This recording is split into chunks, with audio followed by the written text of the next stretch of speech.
Yes, hello, you are here. I am so glad to see you. In this video, we are going to go over the 4 secrets of star power likability so that you can make friends anywhere and everywhere that you go. In 2006 and 7, I did more than 19,000 shows at Universal Studios at a magic shop there. I've traveled the world, I've gotten to work with Chris Angel, performed in Vegas, been on television, seen stars up close and personal, and been friends with a lot of famous people. And when you spend so much time in a line of work that lives and depends on the love and adoration of complete strangers, you get really, really good at getting complete strangers to love you. And there are 4 essential elements that are actually pretty simple to put into practice that will help you level up your career, make friends, meet people, do whatever you want to do. So let's dig in. The first one is be likable from the start. Be playful. Be not high energy, but have energy and keep it right below the surface. When you first show up into a room or walk into a group of people, the temptation can be to kind of ease into it. I'm actually an introvert, so my natural wiring is to hang back, be quiet, see the lay of the land, see who knows who, who's in charge here, kind of get the read on the situation before putting myself out there. But the the challenge then is breaking out of that very quiet mold that you created for yourself. So if you enter as kind of a big energy to begin with, you've already set the stage that you've got the permission, you've given yourself the permission to be wherever it is that you are.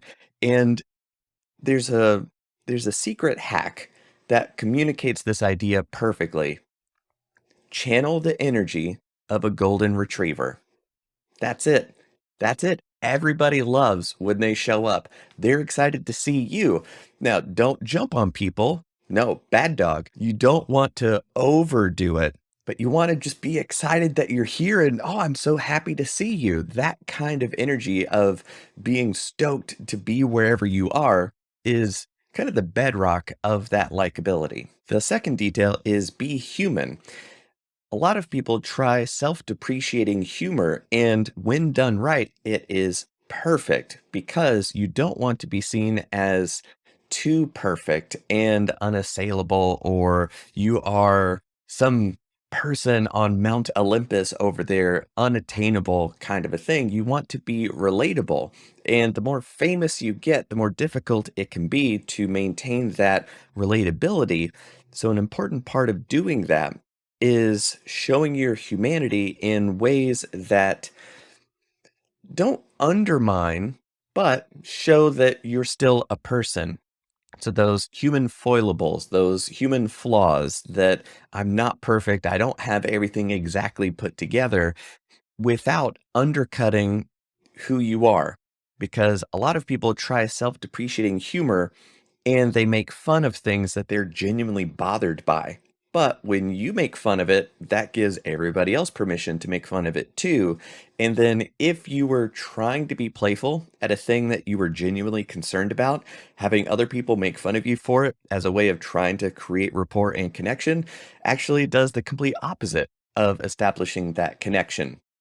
So find those things that you are perfectly fine with being that are human, highlight those and say, I can't ever remember to lock the door, or I'm always losing my keys. Just any kind of thing that helps take you off that pedestal without bringing you down, if that makes sense.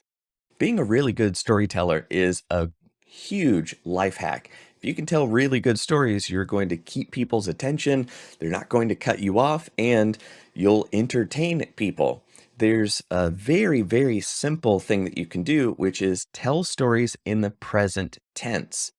It's really weird, but when you tell stories in the past tense, so then we went over here and then we did that, whoever's listening knows that you made it out alive.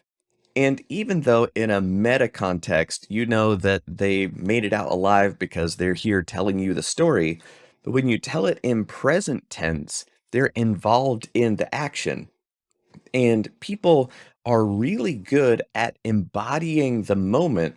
And when you're telling stories in present tense, they are here wondering what's going to happen next instead of hearing the lab report or the police report of what happened. When you're doing this in shows, you keep it present tense, and that keeps the audience with you. You're saying, we're driving, they're right behind us, they're honking the horn.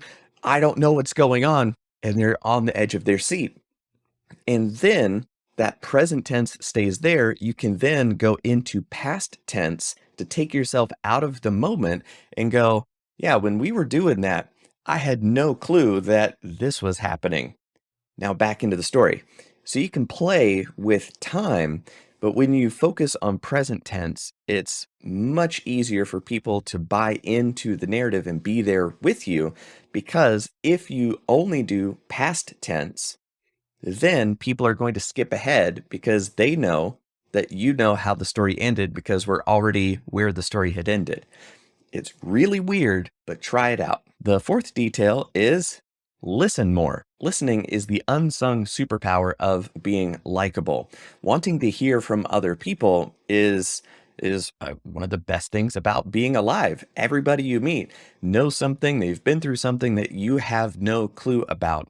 And when you're telling your story, you've told that same story 1,000 times. You know how this conversation is going to go. So, you know what? Let's mix it up. Let's ask about you for a minute. What are you working on? What are you excited about? What are you interested in?